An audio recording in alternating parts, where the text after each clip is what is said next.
Son los primeros temporeros de este verano en la comunidad y ya los ven, con mascarilla, pese al calor, recogen patatas cerca de Medina del Campo en Valladolid. Por cierto, que acaba de arrancar una campaña de gran calidad y cantidad.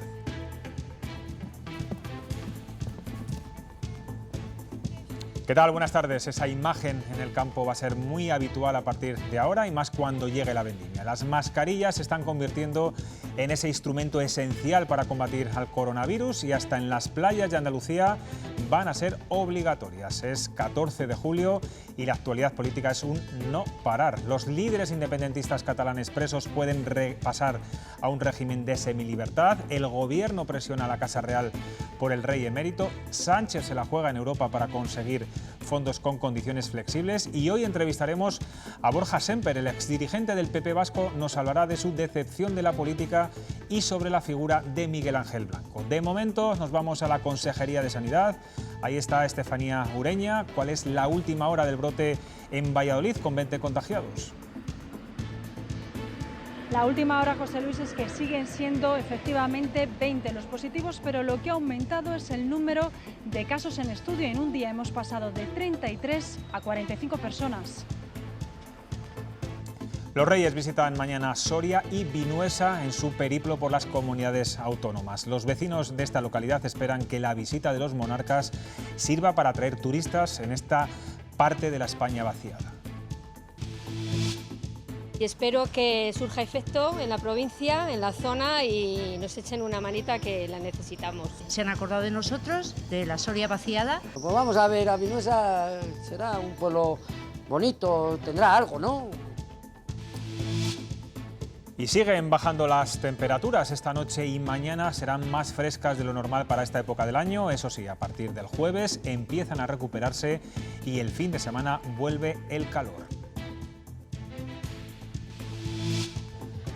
El calendario ciclista español se ha reanudado esta misma tarde con la etapa prólogo de la Vuelta a Zamora en Villar de Ciervos. Controles de temperatura, distancia de seguridad con el público y suspensión de la entrega de premios. Son las novedades en el ciclismo post-COVID. Donde la podrán depositar aquí, pero por favor... Aunque Castilla y León no es de las comunidades más afectadas por los rebrotes del coronavirus, de momento seguimos muy pendientes de algunos de ellos, aunque en principio todos están controlados. El brote declarado ayer en Valladolid mantiene 20 casos positivos y se amplía ya a 45 el número de personas controladas. Estefanía Ureña, se investiga ahora los entornos de estas personas, tanto familiares como sociales y laborales.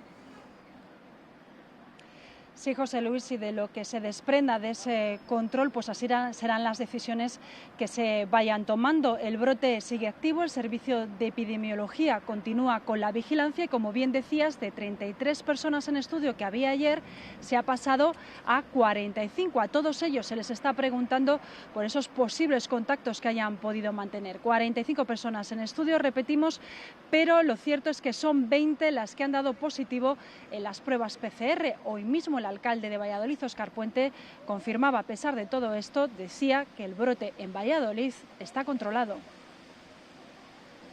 Muy localizado geográficamente e incluso, ya digo, desde un punto de vista de la pertenencia a prácticamente una misma familia o dos familias las personas afectadas. No es consecuencia de que alguien haya ido a un bar, de una fiesta, no. Es más, son personas que trabajan en su mayor parte en Cuéllar, no sabemos si lo han llevado allí o lo traen de allí, no lo sabemos. Lo que sí sabemos es que está absolutamente localizado. Pues 7 de esos 20 casos confirmados en el brote de Valladolid son de trabajadores de una empresa hortícola en Chatún, en plena campaña segoviana, en plena centro de la provincia de Segovia. Iban diariamente en coche y fue el pasado martes cuando un trabajador se encontró indispuesto y dio positivo. El alcalde de esta pedanía de Cuéllar pide tranquilidad. Tranquilidad. En este caso a Chatún nos ha tocado un poco de refilón, puesto que son personas que viven en Valladolid y se desplazan a diario a trabajar a Chatún, pero es una empresa que está a las afueras, que ni siquiera entran al pueblo, no hacen vida ahí, vienen, trabajan, se van. Entonces, pues un mensaje de tranquilidad, el pueblo está tranquilo. Y un susto se han dado también hoy en la base aérea de la Virgen del Camino en León tras detectarse 2 casos de coronavirus entre 2 militares. Se están pendientes todavía de los resultados de algunas pruebas. Nos vamos a ir hasta allí. Ahí está Roberto Núñez. Buenas tardes. De momento hay 6 personas aisladas. Buenas tardes, efectivamente, 6 alumnos aislados, los 2 que han dado positivo en esos test rápidos y otros 4 que, aunque dieron negativo, también estuvieron en un contacto estrecho y por precaución también se les mantiene en ese aislamiento. Estas pruebas eran parte del protocolo de la base aérea para recibir de nuevo a los alumnos después de haber pasado el confinamiento en sus casas, repartidos los más de 200 alumnos en varias comunidades autónomas y que regresaban para la entrega de despachos que en principio se va a celebrar este viernes. Terminan ya esta promoción, ahora esa entrega de despachos queda pendiente de esas PCRs que se han realizado a los 2 positivos de anticuerpos en los test rápidos. Sin embargo, el subdelegado del Gobierno ya descartaba que se tratara de un nuevo brote. Más controlado está el brote que se detectó ayer en un campamento de verano infantil en Salduero, en Soria. Finalmente los contagios afectados han sido a 12 personas, 10 niños de entre 7 y 12 años y 2 jóvenes de 21. Proceden de Aragón, Madrid, Asturias, País Vasco y Navarra. El campamento ha quedado suspendido. Hoy le han preguntado además a la consejera de Familia por el miedo al contagio en este tipo de instalaciones y esto nos decía. El miedo siempre está presente porque el virus está presente. Lo que tenemos establecido son las guías y los protocolos de actuación. Yo creo que eso es lo más importante, ser capaces de detectar esos casos, como pasó en Soria, hacer los análisis, hacer las pruebas correspondientes y actuar en consecuencia. Donde la situación sigue descontrolada es en Cataluña, en la comarca del Sagrià, en Lérida, y en Hospitalet de Llobregat, en Barcelona. La Generalitat ha aprobado un decreto ley para ordenar el confinamiento de la población. Hablamos de 160.000 habitantes de Lérida y esquivar así el veto judicial. Sin embargo, el enredo está servido. Muchos juristas aseguran que una comunidad autónoma no puede limitar derechos fundamentales como el de la movilidad. Desde esta medianoche, 160.000 catalanes de Lérida y otros 7 municipios del Sagrià solo podrán salir de sus hogares para realizar desplazamientos esenciales. Al menos así lo establece un decreto ley aprobado este martes por la Generalitat después de que la justicia paralizara el confinamiento que el gobierno autonómico catalán había anunciado para este lunes. Que sean corresponsables con esta decisión y que no salgan si no es estrictamente necesario. El lío jurídico aparece cuando un gobierno autonómico establece limitar la libertad de movimientos, un derecho fundamental, algo que solo puede hacer de forma temporal el gobierno de España, decretando el estado de alarma. Por eso muchos juristas aseguran que este decreto ley también podría ser tumbado por la justicia. Por el momento el Ejecutivo Nacional no se plantea declarar el estado de alarma para Cataluña, avala el decreto ley de Torra y le anima a recurrir el auto que vetó el confinamiento. Yo creo que ese auto habría que recurrirlo. Mientras los contagios siguen descontrolados, Sanidad ha informado de 151 en la comarca del Sagrià y de 129 en el Hospitalet. La gente no hace caso. Lo más normal sería no salir de casa para nada. He visto que hay menos gente en la calle porque la gente tiene miedo, es normal. La situación en Cataluña es la más complicada de todo el país, donde continúan activos 120 brotes. Si ustedes son de los que pensaban irse de vacaciones este verano a Andalucía, deben saber que el uso obligatorio de las mascarillas también se ha implantado en las playas y piscinas. Eso sí, no serán necesarias durante el baño ni mientras permanezcan en la sombrilla, siempre y cuando se pueda respetar la distancia de seguridad entre los usuarios. Pero sí para los tradicionales paseos por la orilla.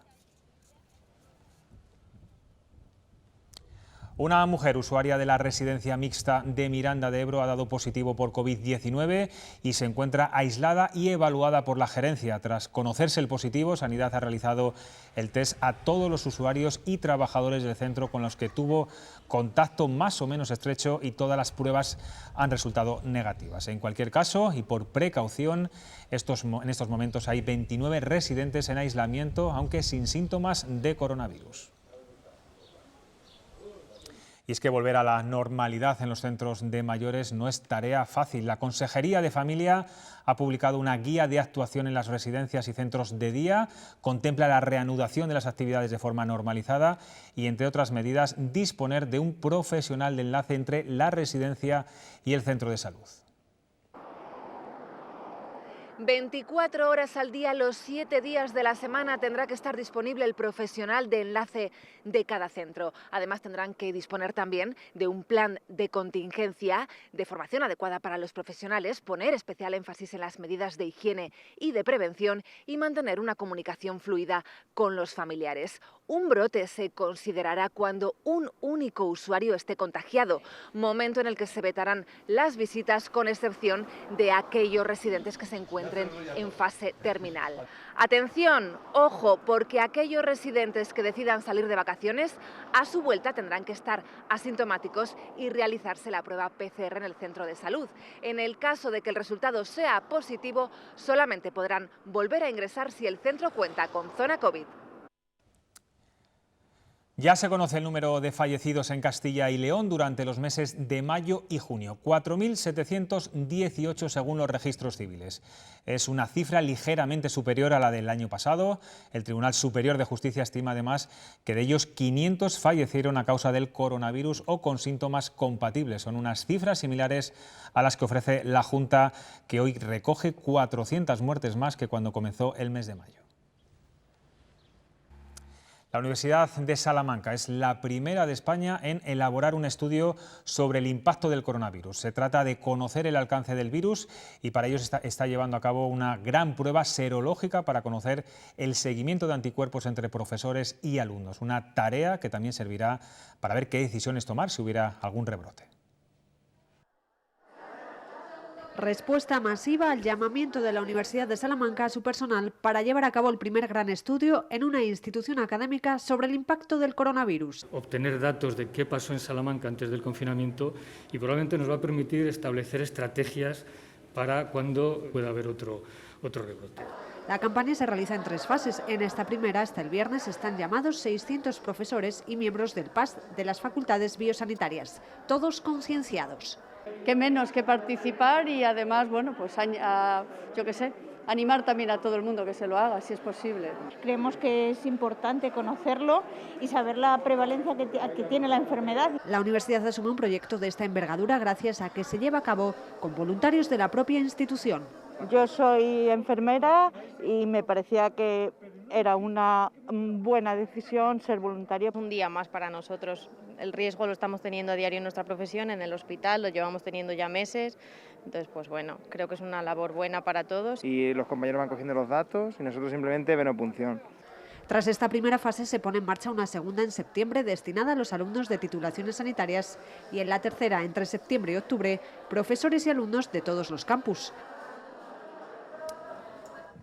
Era nuestra imagen de portada. Acaba de comenzar la campaña de recogida de patatas con una muy buena previsión, tanto en calidad como en cantidad.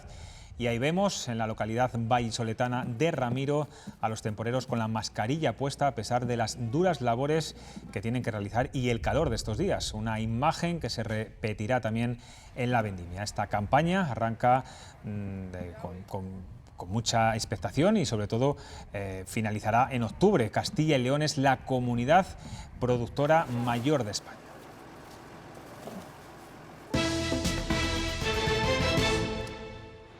La exministra vallisoletana Isabel García Tejerina ha renunciado hoy a su escaño en el Congreso.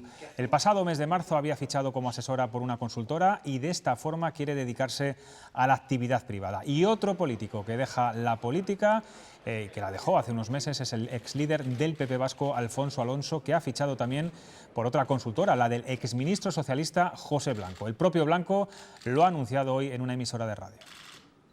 Nada más y nada menos del cruel asesinato de Miguel Ángel Blanco a manos de la banda terrorista ETA. Vimos en un homenaje a su figura a su hermana Marimar Blanco, emocionada y reconociendo su espanto ante el buen resultado que ha obtenido EH Bildu en las elecciones autonómicas vascas y alertando de que se está blanqueando el terrorismo y se está produciendo una amnesia en España sobre el daño que ETA hizo a tanta gente y durante tantos años. Una de las personas que vivió muy de cerca el secuestro y posterior asesinato de Miguel Ángel Blanco fue el que entonces era portavoz de las nuevas generaciones del PP del País Vasco, Borja Sémper, con el que vamos a charlar a continuación desde Madrid. Buenas tardes. Hola, ¿qué tal? Buenas tardes, ¿cómo estáis? 23 años han pasado ya de ese día en que muchos españoles tenemos en nuestra memoria. Usted se encerró aquellas 48 horas en el Ayuntamiento de Ermua, donde Miguel Ángel Blanco era concejal del PP, y dijo entonces que aquel asesinato fue el principio del fin del miedo. Sin embargo, el espíritu de Ermua se ha ido poco a poco desvaneciendo. ¿Qué ha pasado? El paso del tiempo ha sido muy cruel con las ideas que deberían de haber pervivido, porque al final el espíritu de Ermua no dejaba de ser la reacción cívica valiente de una sociedad en sentido amplio, sin etiquetas ideológicas y mucho menos etiquetas partidistas, de una sociedad que decidió superar el miedo para reivindicar algo tan primario como es la libertad. Y claro, el paso del tiempo, unido a la voluntad de determinadas estrategias políticas nacionalistas, han hecho que aquel espíritu, aquel movimiento de concordia, de valentía y de superación del miedo contra el terrorismo, pues hoy no sea identificable. Es verdad que España es diferente, es verdad que gracias a las fuerzas y cuerpos de seguridad del Estado y a este tipo de reacción, ETA es hoy un mal recuerdo, pero no es menos cierto que sigue existiendo intolerancia, que sigue existiendo rincones de odio en el País Vasco y que sigue existiendo por lo tanto, la necesidad de hacer apología de la libertad y del Estado de Derecho también en el País Vasco. Sí, leíamos este fin de semana en el diario El País un artículo en el que muchos jóvenes admitían no saber quién fue Miguel Ángel Blanco. Es verdad que la memoria colectiva de este país suele ser muy frágil en algunos asuntos, pero ¿cómo puede ser que a las nuevas generaciones no les hayamos trasladado la figura de Miguel Ángel Blanco y lo que ETA fue en aquellos durísimos años? No ha pasado, al fin y al cabo, tanto tiempo. Porque yo creo que no nos respetamos demasiado como sociedad. Yo puedo entender que un chico, que una chica que hoy tiene 23, 30 años, al no haber vivido el terrorismo, al no haber vivido en directo el asesinato de un veinteañero en 48 horas, como fue el asesinato de Miguel Ángel Blanco, no sepa quién es. Lo que no puedo entender es que como sociedad no hayamos hecho lo que esté en nuestras manos para que esto no suceda. Porque la pregunta que cabe hacerse es si esto nos convierte en mejores o peores como sociedad. Si olvidar este tipo de cosas o permitir que nuestros chicos y chicas no conozcan que antes de ayer existía una banda terrorista en este país, en la parte desarrollada del mundo, en el que eran capaces de secuestrar a un chico y en 48 horas pegarle un par de tiros en la nuca de una manera fría y absolutamente cruel, si olvidar esto nos hace mejores o peores, si nos inmuniza frente al terrorismo o frente a la intolerancia. Yo creo que no nos hace mejores como sociedad. Por eso, lejos de culpar a los chicos y chicas que no lo saben, quienes nos tenemos que culpar somos son quienes tienen en sus manos que esto no suceda a través de los modelos educativos, a través de los mensajes y discursos políticos, a través de este tipo de cosas que, insisto, para mí nos hacen mejores como sociedad. Sí, usted en enero dejó la política, entiendo que sigue siendo un apasionado de ella. Mostraba Mari Mar Blanco también ayer su incredulidad por el aumento de escaños de EH Bildu, el brazo político de ETA, y también estamos viendo cómo los partidos nacionalistas han crecido exponencialmente, tanto en Galicia como en el País Vasco. ¿Qué lectura hace de esto? Es una lectura muy compleja que daría para un programa entero, pero intentando resumirlo, yo creo que hay que entender que en términos comparados el volumen de votos de Bildu no es mucho mayor que el que era cuando ETA asesinaba. Es, digamos, un espacio nicho. Y que si antes había 200.000 personas que estaban dispuestas a votar a Riba Batasuna entonces, o cualquiera de sus marcas, con ETA asesinando, la izquierda abertzale ha hecho una estrategia de entonces a hoy para intentar superar o que se olvide ese papel. Y así como a un partido convencional, al Partido Popular, al Partido Socialista o cualquier otro partido de corte convencional o normal, se les pide cuentas por lo que dijo un político hace 5 años o hace 5 meses, resulta que a Bildu no. Resulta que a Bildu han pasado sin solución de continuidad de la defensa, de la apología del terrorismo, de la justificación de la violencia, a intentar dar lecciones a los demás de lo que es vivir en democracia. Esto es verdaderamente sorprendente. Y claro, esto podría ser una anécdota si el resto de formaciones políticas, mirando al futuro, queriendo construir una España mejor y una Euskadi mejor, también fuéramos exigentes con aquellos que cuando hicieron apología del terrorismo estuvimos enfrente, y hoy parece razonable que les exijamos también la misma contundencia en hacer apología de la democracia. Y esto nadie se lo exige. Y claro, esto va creciendo y esto se va consolidando en la sociedad vasca. Sí. Y hoy existe, pues esto, lo que estamos viendo. Ya no está en el Partido Popular, pero sí me gustaría saber cuál es su opinión. La confluencia del Partido Popular y Ciudadanos ha sido, bueno, pues un fracaso en su tierra. ¿Debe aprender el Partido Popular a partir de ahora que estos experimentos no funcionan? Bueno, yo sé pocas cosas en política y me cuido muy mucho de intentar dar lecciones. Siempre, entiéndame, me ha repateado mucho el que deja la política y luego desde fuera de la política de lecciones. Eso es lo complicado que es todo. Pero sí sé un par de cosas. La primera de ellas es que en política 1 más 1 no siempre es 2. Y que coaliciones de este tipo se tienen que explicar y tienen que estar sustentadas en una idea política, en un proyecto político, porque si no, no funcionará. Y hay que entender también que la Euskadi del año 2020 no tiene nada que ver con la Euskadi del año 1997. Y que esto requiere de todos un análisis muy profundo y una estrategia a medio y largo plazo. Una estrategia constitucionalista que haga España atractiva en el País Vasco. Que les diga a nuestros jóvenes, a los chicos y chicas del País Vasco, y a quienes tienen en torno a 40 o 50 años, que seguimos siendo jóvenes, que el mejor negocio para Euskadi es vivir en España y ser españoles y vivir en democracia. Y esto hacerlo de una manera inteligente y sobre todo ofreciendo un proyecto de futuro, no mirando al pasado, no con un retrovisor. Hay que hablar de cosas que sucedieron en el pasado, alguien tiene que ser la voz de la conciencia, pero un proyecto político no se puede sustentar sobre esa idea del pasado, sino que tiene que ofrecer una propuesta de futuro. Y yo creo que por aquí debería de ir el proyecto constitucionalista en el País Vasco de cara a futuro, dicho de una manera muy resumida. Sí, señor Semper, por último y de forma muy breve, un político conocido, reconocido como usted y además valiente, ¿se cierra en banda a volver a la primera línea de la política? Pues mire, tal y como está el panorama, sin duda. Yo me asomo a la dialéctica política actual y no me siento interpelado, no me siento interesado por el contenido del debate político. No creo que en estos momentos, desgraciadamente, la política en España sea transformadora. Los temas de los que se debate a mí no me interesan. Los temas de los que se debate no me hablan del futuro de España y qué papel queremos jugar, por ejemplo, en Europa, cómo hacemos para mantener nuestro sistema de bienestar. Y, por lo tanto, pues hay otros que lo saben interpretar mejor y yo no me considero válido para la política actual. Pues con esa decepción de la política actual nos quedamos. Muchas gracias por atendernos y bueno, si se lo vuelve a pensar, yo creo que mucha gente, muchos votantes estarían encantados de que volviera a la política. Borja Semper, gracias. Le agradezco mucho la amabilidad. Muchas gracias. Y de independentismo y nacionalismo seguimos hablando hoy porque hemos conocido que la Generalitat ha concedido el tercer grado que habían propuesto las cárceles catalanas.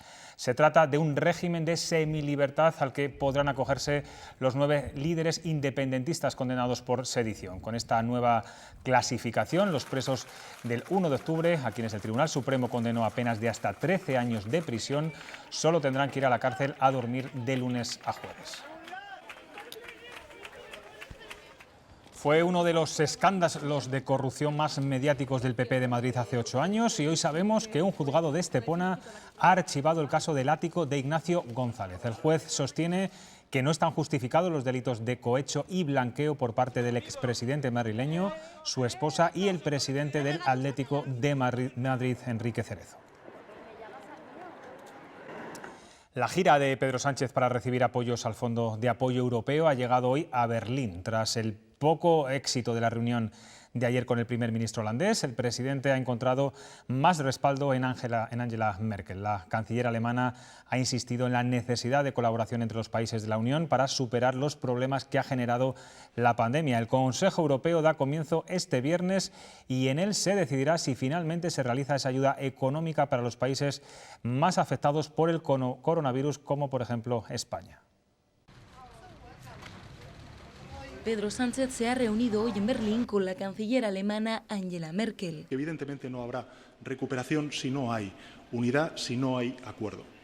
La dirigente ha mostrado su apoyo de cara al trascendental Consejo Europeo que empieza este viernes. Sería deseable llegar a un acuerdo lo antes posible. Sobre la mesa hay en principio 750.000 millones de euros, pero su reparto divide a los 27 en bloques, especialmente en dos: los que piden sobre todo ayudas directas cuanto antes, como España, y quienes apuestan por préstamos bajo estrictas condiciones.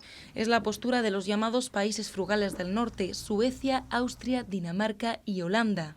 Con el primer ministro holandés, Sánchez se reunía este lunes y antes de su llegada, Mark Rutte ya anunciaba que llegará a un acuerdo. No será fácil, su postura sigue intacta. El miércoles el presidente del gobierno visitará a su homólogo sueco, también del sector duro, y después almorzará con Macron, a priori aliado de la posición de España. La misma de países como Italia, uno de los más afectados por el coronavirus. Una sintonía que ya vimos hace unos días en las reuniones que Sánchez mantuvo con sus dirigentes. Seguimos en página de política nacional porque el proyecto de ley de cambio climático y transición energética ha pasado su primer examen en el Congreso en un pleno extraordinario. Nos vamos hasta el hemiciclo. David Aragonés, ¿cómo ha transcurrido el debate?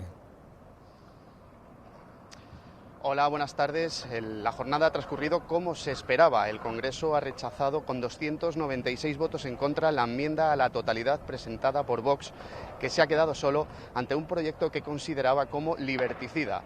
Por su parte, la ministra para la Transición Ecológica, Teresa Rivera, ha pedido el apoyo a todos los grupos parlamentarios para que España cumpla con sus compromisos ante el mundo acordados en la Cumbre de París. La ministra, además, cree que este proyecto de ley responde ante las alertas de la ciencia y las demandas de la sociedad. En 2050 deberemos alcanzar un parque de turismos y vehículos comerciales ligeros sin emisiones directas de CO2.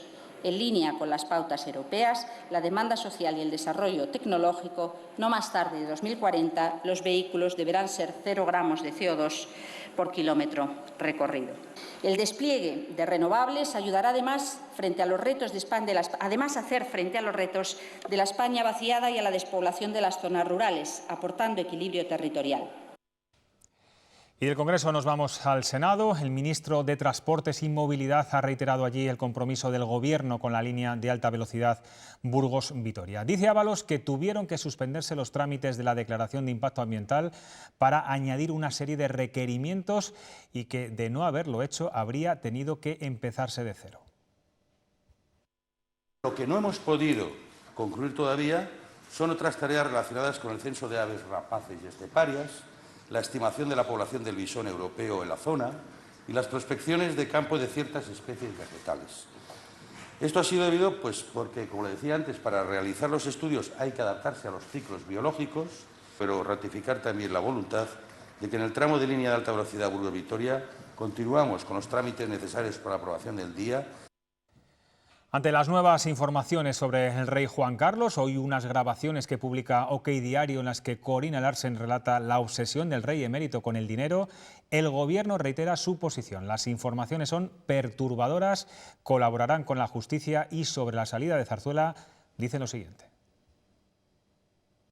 Cualquier avance que se pueda producir o no en esa materia le corresponde a la Casa Real. No es el Gobierno el que tiene que tomar decisiones en esa cuestión, sino que le corresponde a la Casa Real, y creo que con mi planteamiento anterior adivinan ustedes perfectamente cuál es la opinión y cuál es la preferencia que mantiene este Ejecutivo.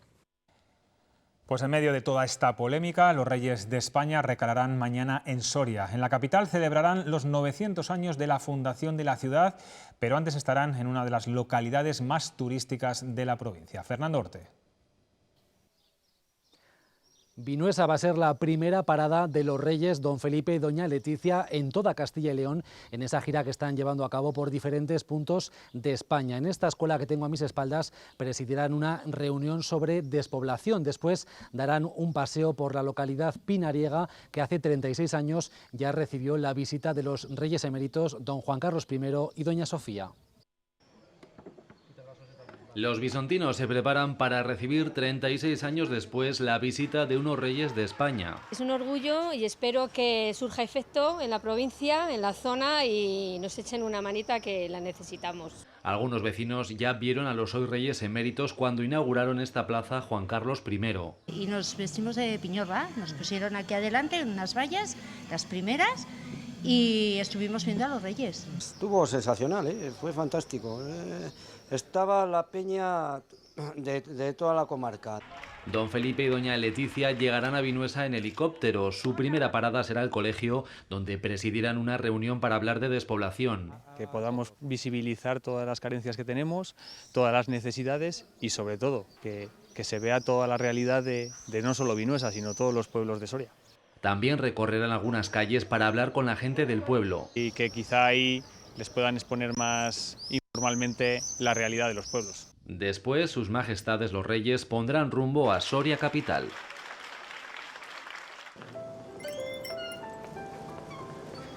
¿Recuerdas? Esta farmacia fue mi casa y la de tantos. Aquí aprendí lo que es estar siempre de guardia. Algo que hoy tiene más valor que nunca. Es estar ahí para el que olvida su dosis, necesita un buen consejo o un antitérmico a las tantas. Es permanecer en primera línea, como en esta pandemia. Así que cuando veas esta cruz, recuerda que nuestros farmacéuticos han estado y estarán para ti, siempre de guardia.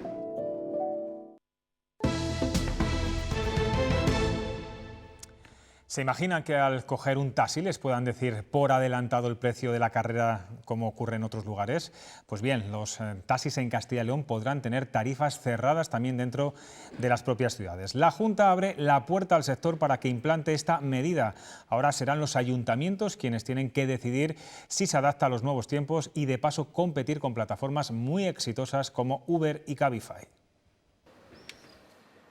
Subirse al taxi sabiendo de antemano lo que nos va a costar el trayecto en ciudades como Madrid es ya una realidad y un cambio en la normativa autonómica lo permite desde ahora en Castilla y León. Hombre, pues sería una buena idea. Te hace ver si te interesa o no te interesa. Ya le coges con más seguridad. Mucha gente te avisa, te llama, que me cuesta un taxi de cierta parada a cierto sitio, entonces pues sirve de referencia para el cliente, sobre todo de cara al público. La petición nace de la Federación Nacional de Taxis, pero no todos lo ven con buenos ojos. Quizá tenga más sentido pues, para ciudades más grandes cuando el importe a pagar pues, es mayor.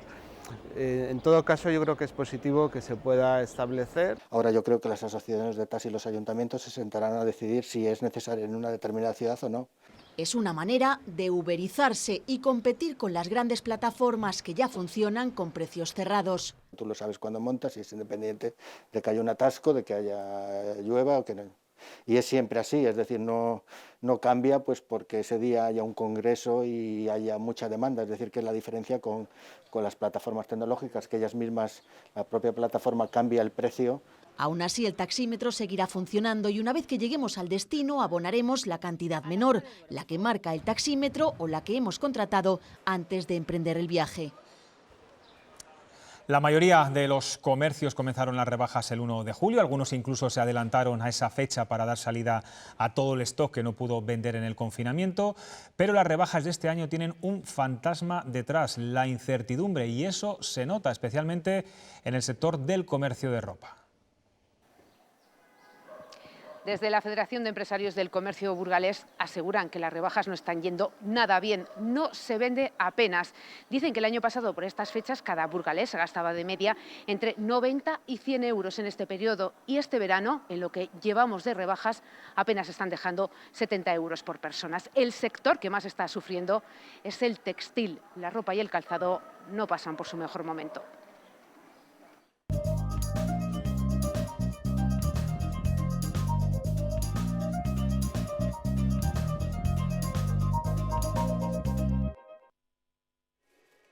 Carmen lleva 30 años vendiendo ropa y complementos para la mujer. No recuerda unas rebajas tan flojas como estas. No hay turismo, hay muy poquito, entonces claro, está el tema muy parado. Es lo mismo que nos cuenta Jesús, la tercera generación de un negocio que viste al hombre desde 1930. Que yo recuerde las peores. Los primeros días funcionaron bien, pero ahora otra vez se ha estabilizado y ha bajado bastante. Según estiman desde el pequeño comercio burgalés, la gente prefiere ahorrar, especialmente a la hora de comprar textil. No sabemos qué es lo que va a pasar en los próximos meses. La gente está ahorrando y está comprando menos de lo que compraban, por ejemplo, el año anterior. Este panorama hace que cada persona gaste un 20% menos que en el anterior periodo de rebajas. Otros años se decía que sobre unos 90, 100 euros, este año no llega a 70 euros. Lo confirman los ciudadanos, se lo piensan a la hora de entrar en un establecimiento. Para los niños, que nos hacía falta una vez que salimos del confinamiento, lo hemos cogido todo pues a través de online. No tengo pensado gastarme nada. Por aquí antes era un hervidero y como puedes ver no hay nadie. Aunque muchos son conscientes de que hay que echar un cable a nuestros pequeños negocios. He salido a comprar, no a lo mejor tanto. Sí que estoy comprando más que otros años, la verdad. Algo mejor está respondiendo el sector dedicado al equipamiento del hogar. La gente quiere poner sus casas a punto. El primer campeonato de pinchos y tapas de Castilla y León, celebrado en la capital palentina, se ha cerrado con la entrega de los galardones. El chef Emilio García, del restaurante vallisoletano Suite 22, ha sido reconocido como el creador del mejor pincho de la comunidad ante medio centenar de concursantes. Un galardón que ha querido dedicar a sus compañeros de la hostelería, insistiendo en que saldrán de esta crisis más fuerte que nunca. Estamos inmersos todavía en la peor crisis del sector, quizá en la historia de la hostelería, y creo que es un buen momento como para darle ánimos a muchos compañeros que tristemente han tenido que cerrar sus establecimientos, otros que aguantan al pie del cañón, y al final tenemos un poco que estar unidos, remar en la misma dirección y sacar esto adelante, que estoy seguro de que lo vamos a conseguir como sea. Y este tipo de iniciativas son las que nos ayudan precisamente a seguir adelante y a ilusionarnos cada día. El Arzobispado de Burgos quiere hacer partícipe a todas las diócesis de las celebraciones del 8º centenario de la catedral. Para ello, la Fundación ha organizado una exposición de arte sacro sobre la historia de la archidiócesis. Estos días puede verse en Melgar de Fernamental, pero después recorrerá la provincia. Con esta muestra nos vamos, enseguida llegan los deportes. Hasta mañana. Sementera de Esperanza se articula en 5 capítulos en torno a la parábola del sembrador. Con 14 paneles y 28 obras de arte procedentes de parroquias burgalesas, narra los orígenes y la historia de la diócesis. Oca, Valpuesta, Sasamón, aquí cercano, Muñoz también un poco. Luego Gamonal, es decir, todo eso se concentra después en Burgos. Lápidas fundacionales de algunas iglesias, el documento de Sancho II refundando la sede episcopal de Oca en el siglo X o piezas procedentes de Valpuesta, sin olvidar la relevancia histórica de Amaya. Amaya, que es el comienzo de la era cristiana y en esa especie de lucha, en aquel momento política, por un terreno, pero que nos ayuda a recordar cómo aquí en esta tierra nació ese testimonio de la fe en el siglo I. En el recorrido nos encontramos piezas de Felipe de Bigarni o de la escuela de Diego de Siloé, también algunos de los 200 santos y beatos que ha dado la diócesis. La catedral sin el obispo no es catedral, y el obispo sin la diócesis pues no tendría esa tierra donde debe de germinar la palabra. Hasta el 21 de julio en la parroquia de Melgar. Posteriormente viajará por otras localidades: Oña, Lerma, Medina, Salas de los Infantes, Aranda de Duero y Miranda de Ebro.